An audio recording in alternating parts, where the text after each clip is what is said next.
मला नागपूरला जायचं असल्यामुळे मी पहिले बोलायची संधी घेतली आहे।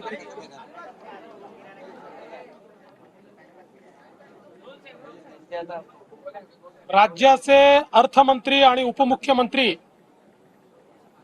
श्री अजितदादा पवार यांचं मी मनापासून अभिनंदन करतो की माननीय मुख्यमंत्री एकनाथराव शिंदेजींच्या नेतृत्वात एक अतिशय प्रगतिशील, सर्वसमावेशक,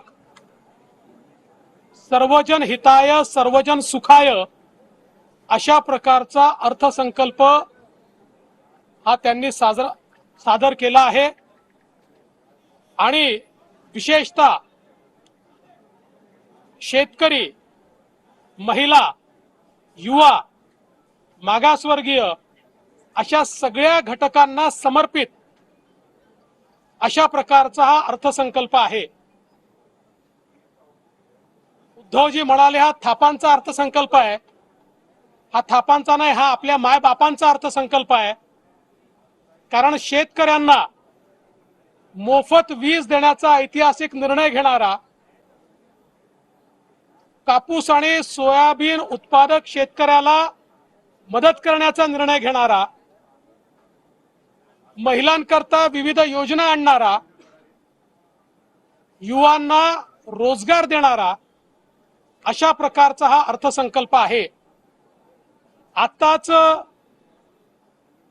विरोधी पक्षाचे लोक या ठिकाणी बोलत होते आणि आम्ही टेलिव्हिजनवर बघत होतो,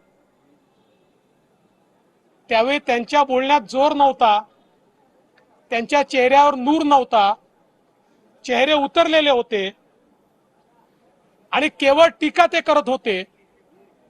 पण मला असं वाटतं हा अर्थसंकल्प महाराष्ट्रामध्ये एक नवीन इतिहास तयार करणारा आहे आणि म्हणून यावर सविस्तर प्रतिक्रिया माननीय अर्थमंत्री देखील देणार आहेत, माननीय मुख्यमंत्री देखील देणार आहेत।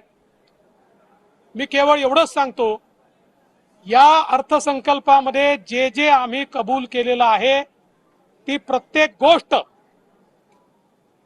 त्या त्या विविक्षित वेळेमध्ये आम्ही पूर्ण करून दाखवू। आणि अर्थसंकल्प म्हणजे हा निवडणुकीचा अर्थसंकल्प नाही, तर हा निर्धाराचा अर्थसंकल्प आहे, हे आम्ही निश्चितपणे दाखवू। मी माननीय उपमुख्यमंत्री महोदयांना विनंती करतो की त्यांनी प्रतिक्रिया व्यक्त करावी, त्यानंतर माननीय मुख्यमंत्री महोदय करतील।